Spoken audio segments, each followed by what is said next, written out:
It's Thursday, May 25th, and this is your coffee break on the HAN Network. I'm Kate Czaplinski with the latest local news, including a fatal shooting in Bridgeport, an update on an animal cruelty case in Weston, and later on, a preview of our front pages this week. Frank Renito will join us with a look at your forecast, and later on a Nutmeg sports update, and Donna Lang will also take a look back on this day in history. But first, Bridgeport police are investigating the death of a man shot Wednesday next to a baseball field on Railroad Avenue. Hearst, Connecticut media reports that the victim, who has not been identified, was found by police with a gunshot wound to the head at around 9:20 at night. Medics arrived on the scene a few minutes later. The Bridgeport Detectives Bureau and crime scene were at the scene in Wentfield Park into this morning, according to a Bridgeport spokeswoman, Rowena White. After dawn, the investigators were gone, leaving behind shreds of crime tape tied to the dugout fencing at that baseball field. No arrests have been reported in that investigation, which is ongoing. This is the city's 12th homicide of the year. And the court has ordered a man at the center of an animal hoarding case in Weston to get regular therapy and psychiatric treatment. Our own Weston Forum reports this morning that Daniel Copulus was arrested last October after more than 200 exotic birds, snakes, and reptiles were found dead or in poor condition at his home on Newtown Turnpike in Weston. He was charged with animal cruelty, which is punishable by a year in prison and up to $1,000 in fines. However, in Norwalk Superior Court yesterday, Judge Bruce Huddick told Copulus he must attend weekly therapy sessions and meet with a psychiatrist every month. If he does that for 2 years and avoids arrest during that time, his charges will be dismissed. Now, Copulus's attorney, Michael Fitzpatrick, explained that his client had devoted his life to animals and after losing his lease on a pet shop business, moved his animals into his home where they were initially well cared for. He said Copulus then suffered a number of traumatic life experiences and deterioration in judgment and self-care and rational thinking. He said it is understandable why he would enter a state of depression. Well, a psychiatric evaluation of Copulus was turned over to the court and judge. Officials at the time called it one of the worst cases of animal hoarding that they had ever seen. The surviving birds and reptiles were brought to a local veterinarian and animal rescue groups for treatment and care. And there's a lot more on that story at thewestonforum.com. And New Canaan firefighters extinguished a small fire in the wall of a kitchen at 75 Hoyt Street yesterday morning at around 6 in the morning. Occupants were treated at the scene for minor smoke inhalation by New Canaan Volunteer Ambulance Corps members, that according to Fire Marshal Fred Baker. While the fire appears to have been caused by the propane kitchen stove being accidentally turned on by cats climbing on the stove, with combustibles on or near the stove. Now, the homeowners were extremely lucky, according to Baker, as they had no working smoke detectors in the home. The New Canaan Fire Department reiterates the critical value of properly installed and operated smoke and CO detectors. New Canaan police assisted with traffic control at the scene yesterday, and anyone wishing for a free home visit to advise a proper installation of smoke detectors can call the Fire Marshal's office in New Canaan at 203-594-3030. And on Wednesday, May 31st, the Reading police will honor 2 Good Samaritans who came to the aid of a number of teenagers after a midday car accident in Reading back in April. The 2 men being honored pulled teens out of a burning car after it crashed on Route 107. Also during that event, police will honor a number of their own, presenting awards that have been earned by officers over the last year. And in other news, a multi-million-dollar Ridgefield estate has a new owner.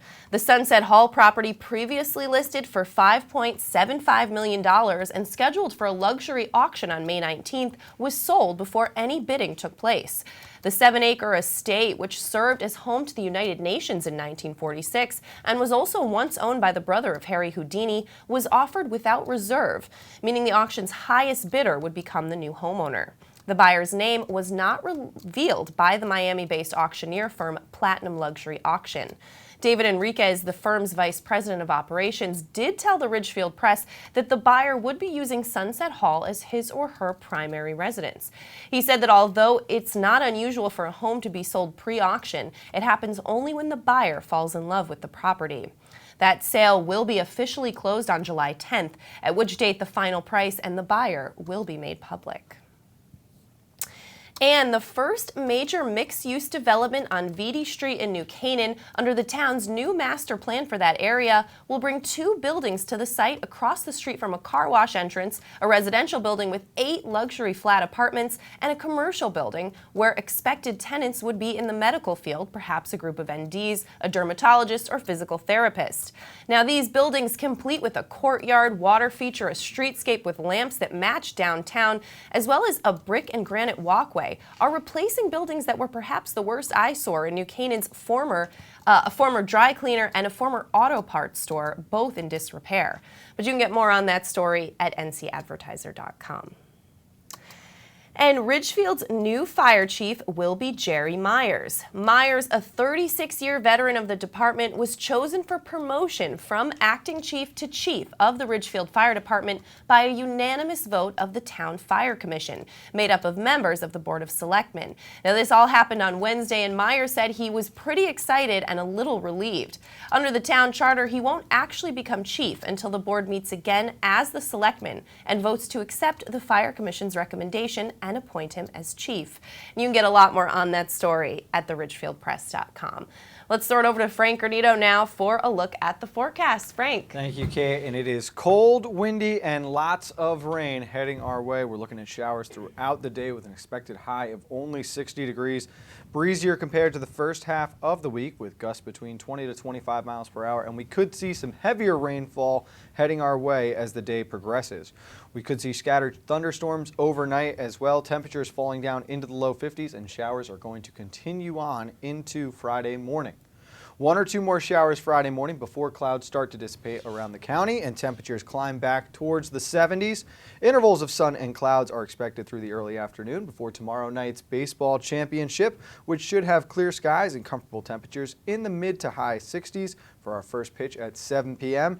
Mostly clear skies overnight and a low of 54 as we head into the holiday weekend. Mostly sunny out to start the day Saturday. Warmer out. Temperatures are going to be around a high of 78. There is some afternoon cloud cover expected later in the day, possibly a passing shower or 2 before Saturday evening, but that window should be brief as we'll see partly cloudy skies and a low of 65 before what should be a dry Sunday and Monday to celebrate Memorial Day, Kate. All right, thanks so much, Frank. We're going to step out for a break. When we come back, Donald Lang will take a look back on this day in history. Frank has your Nutmeg Sports Update, and there's more local news after this. Part of banking well is doing good. That's why, with the support of local community partners, Bankwell has launched the Bankwell Pet Adoption Project to boost awareness about the hundreds of animals in local shelters that need a home. And when you donate to the cause using the Bankwell self-service coin machines, we'll match your donation. For details, visit mybankwell.com/pleaseadoptme. Bank smart, bank local, bank well. Spring has sprung at Walter Stewart's Market, and we're celebrating the new season with fresh takes on spring. From the finest produce around to guaranteed fresh seafood delivered daily by the best local supplier. Not only are we your time-saving one-stop shop for everything you need this season, our personable team is always ready with a helping hand. Shop Stewart's for the best of spring. Find us at 229 Elm Street, New Canaan, or shop online at stewartsmarket.com. The new fishing season is fast approaching, so it's time to head over to the dock shop and get your gear in order. We're now offering bait in both Darien and our Westport location. The dock shop can service and repair your rods and reels, spool up new line, and fill any empty space you might have in your tackle box. Whether you're a fisherman, boater, or beach bum, the dock shop is a unique place to shop. The dock shop, 51 Tokenique Road, Darien, 609 Riverside Avenue, Westport, dockshop.com. Did you know heart attacks and strokes are the leading cause of death in America? Protect the health of you and your loved ones. Talk to a doctor about heart disease. Hi, I'm Dr. David Pazer with ProHealth Physicians, encouraging you to stay informed about health matters that affect you. ProHealth Physicians is on the pulse of social media to share information about health and nutrition with the community. Get up-to-the-minute alerts, including ProHealth Physicians' news and upcoming events. Connecticut's leading group of primary care doctors is just a click away. At Budget Blinds, we're in business to frame the light, the day, and the night. So we give you an exclusive combination of high style, expert service, our no surprises pricing, and our no questions asked warranty. We believe that everyone, at every budget, deserves style and service. Isn't that a beautiful place to be?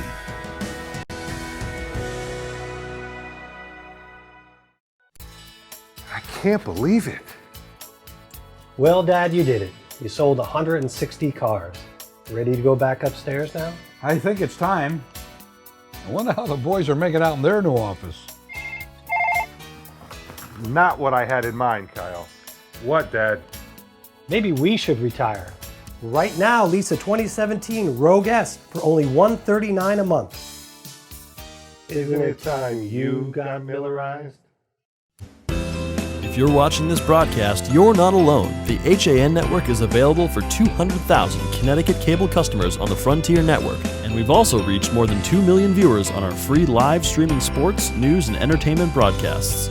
To reach our rapidly growing audience, contact Advertising Director Jessica Murrin at 203-273-7312 or email jessica@han.network.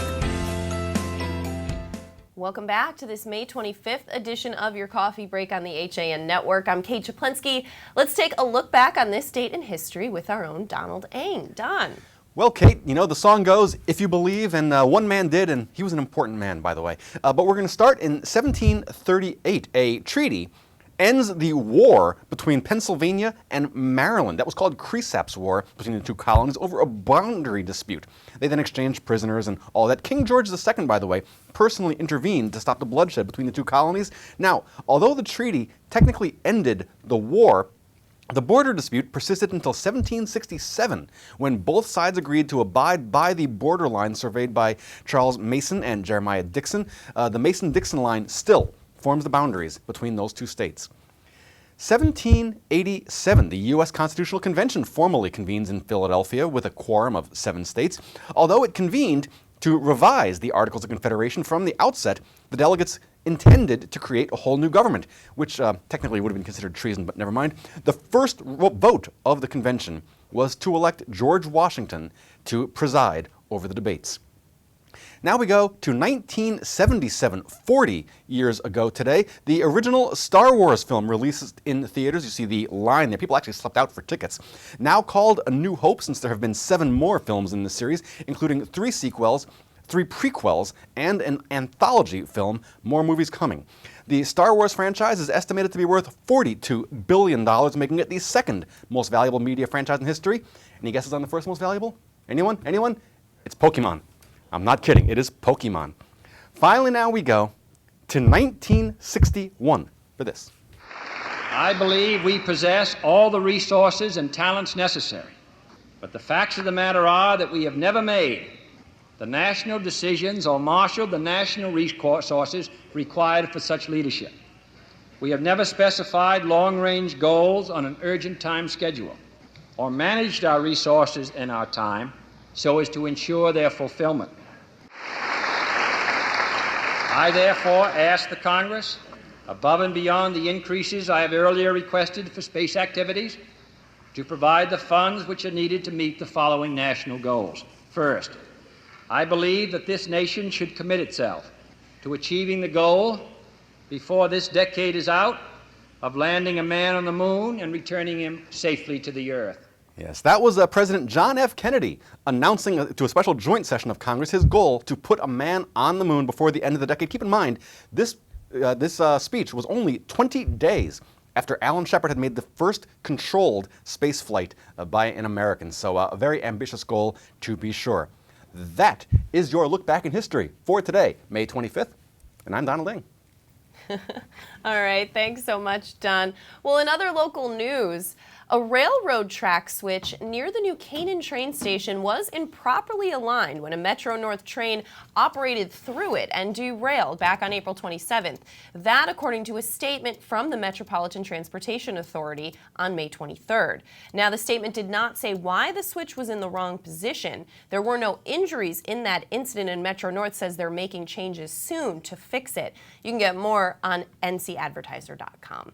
Let's throw it back over to Frank Granito now for a Nutmeg Sports Update. Frank. Thank you, Kate. And it was a very busy night in the FCAC postseason. We start at Harbor Yard when the HA Network was live for the semifinals of the baseball tournament, postponed from Monday. Worked out well as the weather was perfect for baseball Wednesday night. First up, it was the defending conference champion Darien Blue Wave and the Wilton Warriors in the 2-6 matchup. This one was over almost before it started as Wilton putting up 8 runs in the first inning, jumping out to an 8-0 lead that was just too much for the Blue Wave to overcome. They would go on and fall 12-3 at the hands of the Warriors. Here are a look at the highlights from last night's big win. The sound off behind it as this one is poked out to right field. Batson can't control it cleanly. Shremke's going to score easily. It's an RBI single, and the Warriors have the lead. As this one is a hot shot towards Brown. He's going to come home with it. The throw is down low, and O'Malley can't control it. Rounding third and heading to the plate, scoring standing up, is Lefrieri. It's an error on the first baseman, 2-run score, and it is a 3-0 Tribe lead. As a grounder towards the middle. Williams can't stab at that one. It's into the outfield. Being rounded towards home is Phillips. Jordan's going to come up throwing, and it's offline, and it runs to the backstop. Judson takes a turn at second. He's off to third. Put another quarter in the merry-go-round as everything is working for Wilton. Pitch from Getty's in there, and it's lined back up the middle. Lands in right center. Shermecki rounding third. He will score. Being held at third is Cahal. It's another RBI single for Lefrieri. The lead is 8-0. Runners off bases. This one is out towards right field, tailing off. As Shermecki coming over, he makes the catch with room. It's deep enough that it is going to score Fox, but how about the throw from Shermecki? My goodness. Well, how about the catch? There's a lot of room out there out in right field in that foul territory near the bullpen. This one is roped out to left field. Is it fair? Yes, and it's going to roll all the way to the wall. Donato will score. Conley heading for second. He will stay there with a stand-up double as the Tribe gets one back. Keeping an eye on Cahal is Jordan. This pitch is a line drive. It's off the glove of Marin and into left field. Cahal heading for third. He's being wound towards home. We'll see if Williams can get a cutoff throw there. It's to the plate and misses.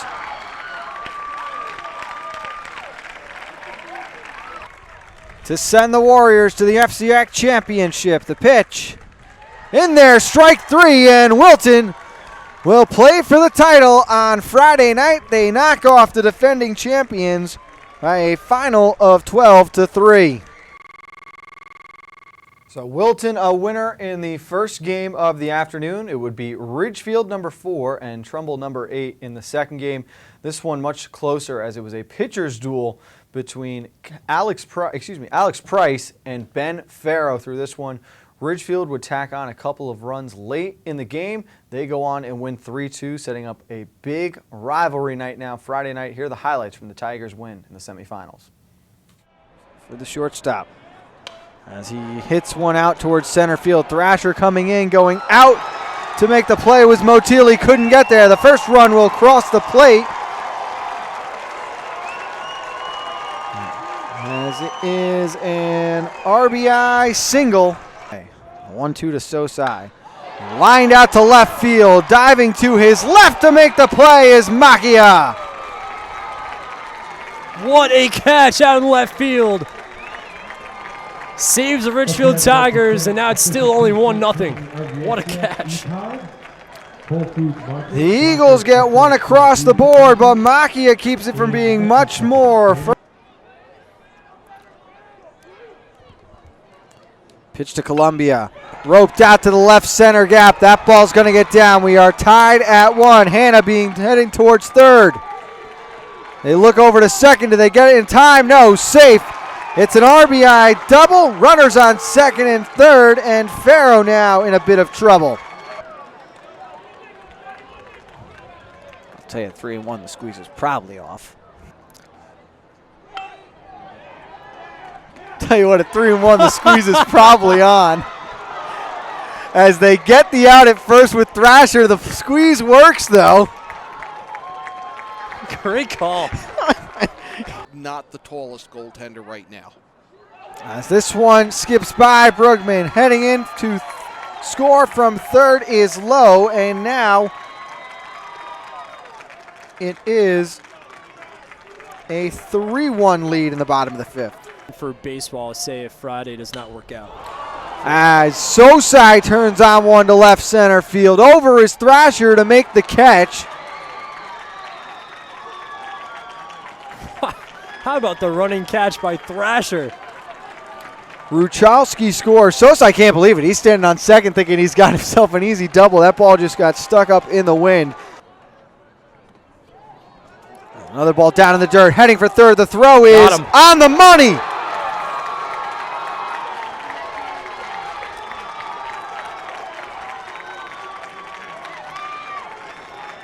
Last 5, they could be on the outside looking in. The pitch is popped over towards third. Fielding and firing to first.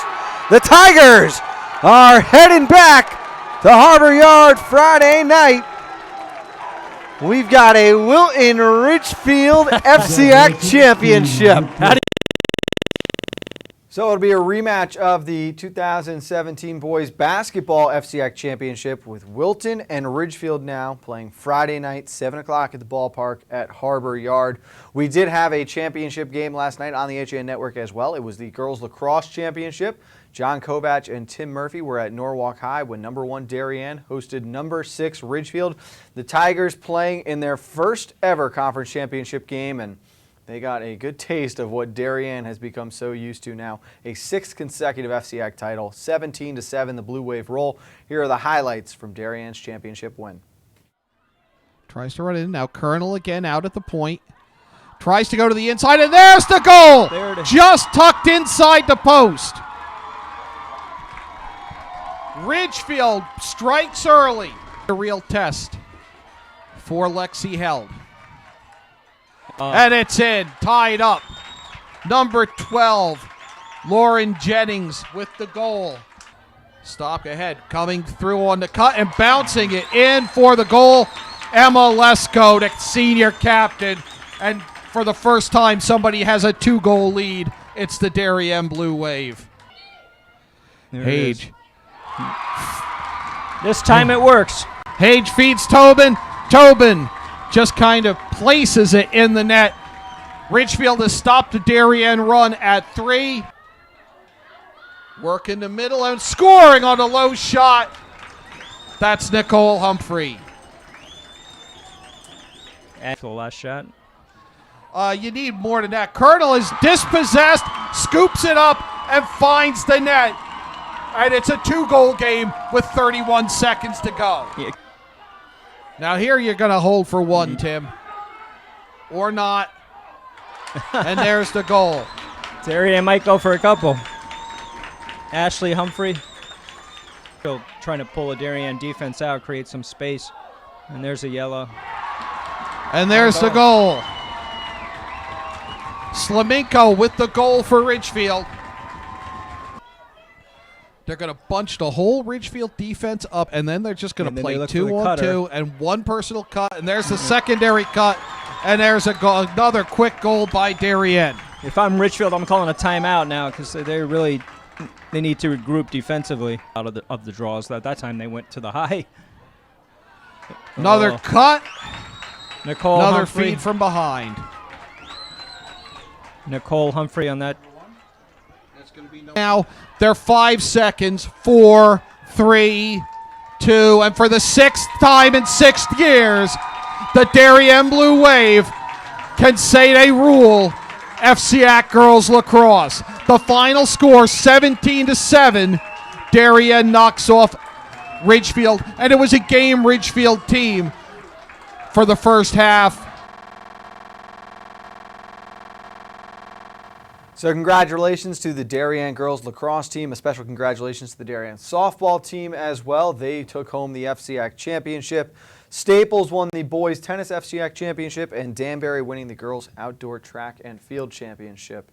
as well. We've got more championships to crown, though. We've got boys lacrosse tonight. The game has been moved up from 7 to 6 o'clock at Brian McMahon High School. We are on the air at 5:30 with pregame coverage for Ridgefield and Darien.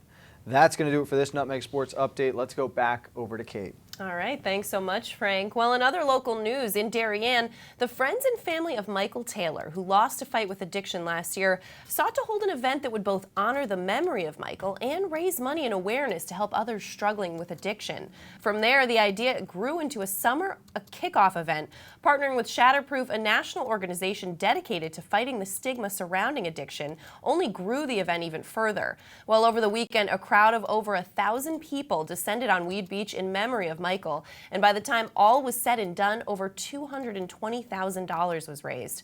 Organizer Will Hurling spoke at the event, and the Darien Times was there. Take a look. As you can see, we're all here for Michael, but it's more than that. It's for all of you, for everyone who came. It's for everyone who's lost someone to addiction. But I think selfishly, it was for us. Every Saturday, Sunday, we got to get together at the Taylor's house, around the kitchen table, hang out and plan this event, and I wouldn't trade that for anything. And this just was the icing on the cake, having this amazing event. So it's for us, but I think most importantly, it's for Anne-Marie and Frank. Where are you? Now there's much more on that event at DarienTimes.com. And in other news, the city of Milford is collaborating with Elm City Party Bike to offer several rides in and around Milford throughout the summer. The first day is today at 4 p.m., starting in front of Milford City Hall, and we are being told it's a rain or shine event. People can just show up and jump on for 15 to 20-minute rides, according to Julie Nash, Director of the Economic and Community Development. The Elm City Party Bike is a whole new way to experience Milford, according to organizers. It offers groups of 8 to 15 the ability to visit restaurants while viewing architecture, historical sites, the coast, and much more. Each seat on the party bike has a seat of pedals, and while a trained Elm City driver steers the bike, it's powered by the riders themselves. A handful of dates are offered this summer, and the bike may become a permanent fixture next summer. You can get all the dates at milfordmirror.com. We're going to step out for a break, and when we come back, John Kovac joins you, and we're going to preview the front pages of our HAN Network newspapers this week after this.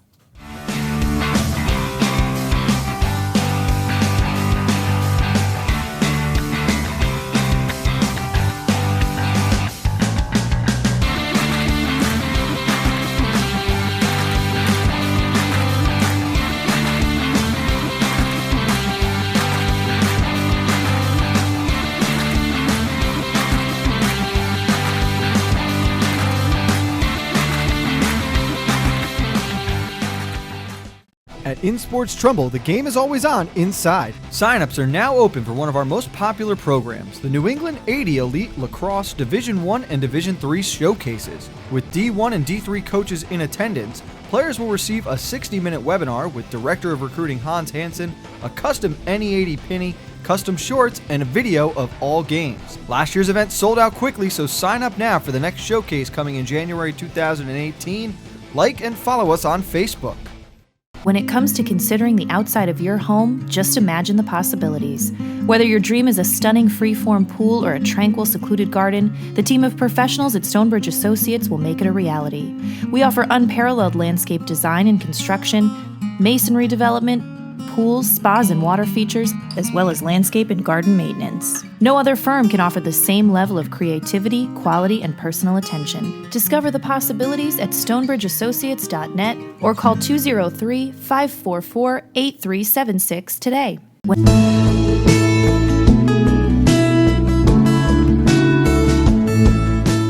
At the Milford Bank, we offer an extensive selection of lending products and services to meet virtually any need. Submit your application online in our Mortgage Web Center. Start to finish, you can apply for a loan in as little as 10 minutes. Our knowledgeable and helpful staff are available to meet with you at your convenience.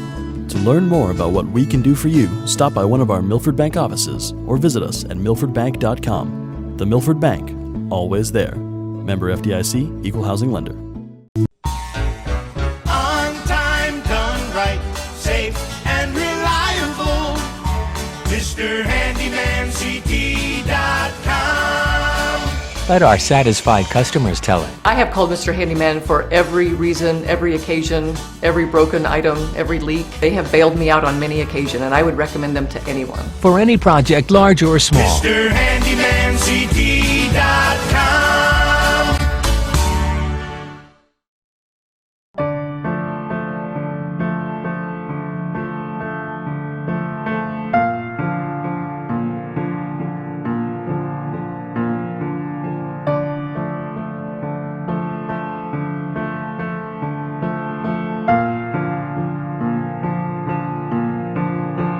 Pizza to satisfy even the most demanding critics.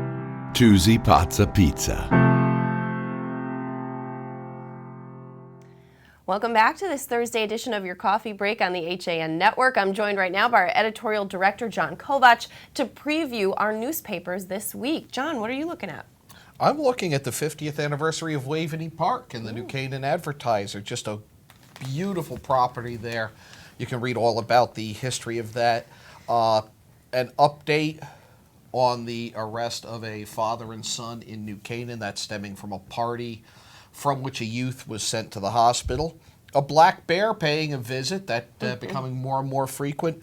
And New Canaan among the towns getting ready for the Memorial Day parade this way. It's Memorial Day week. It's 55 it's hard to believe. out I know. and raining. I know. I wore a sweater in, and we're getting ready for the first weekend of summer, Kate. Yay. All right. Well, taking a look at the Trumbull Times story we talked about yesterday, but a political flyer prompting a citizen alert call from the first selectman, some controversy over that. Now, also, a Trumbull student creating Kindness Rocks Garden as part of his National Junior Honor Society service project. Very cool. The first selectman race in Trumbull becoming very exciting. There's now a three-way race. An unaffiliated candidate, Michael Redgate, has announced his run. And the Grand Marshal for Trumbull's Memorial Day Parade is an Army nurse, major, and a Yale professor. Reading is celebrating its 250th anniversary, and part of that is a novel by James and Christopher Collier set in Reading. We have a feature on that in the Reading Pilot, a story you brought us yesterday, the identification of a woman killed in a dog attack. Reading's Memorial Day Parade is Saturday, so they should have good weather for that. There are 9 chicken coops in Reading. Who would have thought that? And speeding enforcement around Joel Barlow High School. All right, taking a look at the Wilton Bulletin, residents to crying an age-restricted overlay on Ridgefield Road. A lot of coverage on that this week. Of course, coverage on Memorial Day Parade and the service before that parade begins. And the Norwalk River Valley Trail just got longer, that loop, so very exciting there. In Darien, there's a focus on education and talks about commitment. Initial review of a new park and recreation plan, a study of Norotan Heights and the redevelopment and how it will dovetail with the transit hub that is Norotan Heights. Darien winning its second straight FCAC championship, that in girls tennis. They won softball and girls lacrosse yesterday. And coverage of the For Michael event, which is an event to raise awareness of and help spark the fight against addiction. Great event. All right, well, taking a look at the Shelton Herald. A kayaker was injured in a collision with a boat, and police are now seeking that boat. So more information on that in the Shelton Herald. Also, residents ready for Loretti. He is running for governor, and he recently had a fundraiser and was speaking about his ideas on ways to improve the state.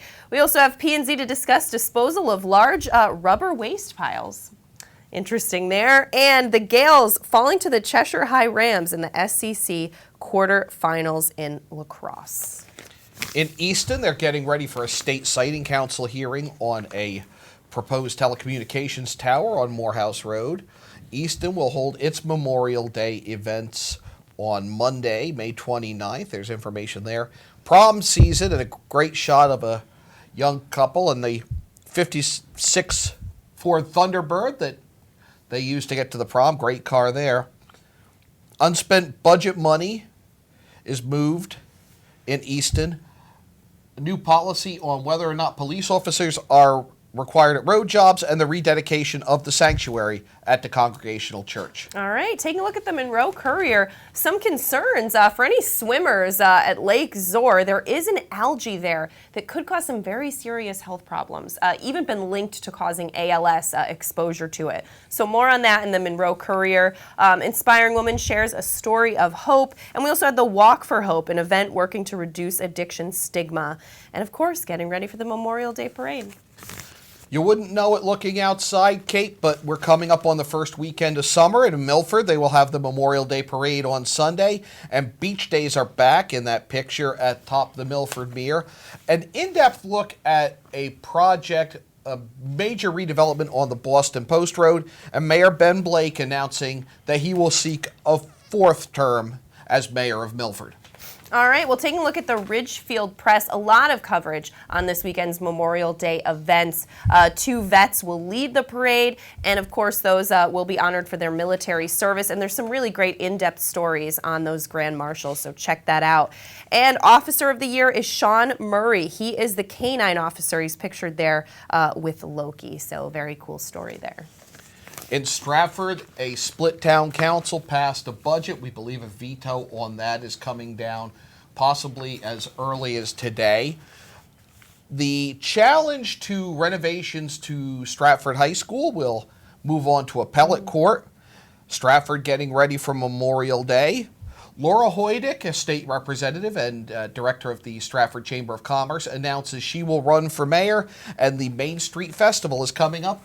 Who are the bands going to be? Find out in the Stratford Star. All right. Well, taking a look at the Weston Forum, a town report shows that police and registrars and animal control have all been very busy. Also, a story on Roy Spies, who is the Grand Marshal of the Memorial Day Parade. Story we talked about earlier this week, some vandalism at the Coley Cemetery. And we should mention at the westonforum.com right now some breaking news today, and that's that Daniel Copulus, who was charged in that animal hoarding case in Weston, he has to seek psychiatric help once a month, and he could have his charges dismissed. But you should definitely check that story out at thewestonforum.com.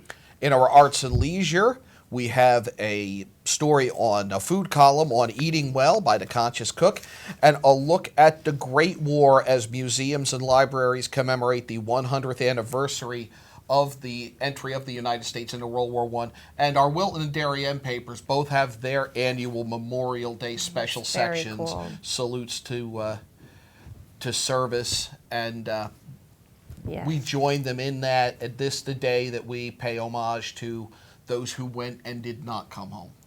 Yeah, really great sections there.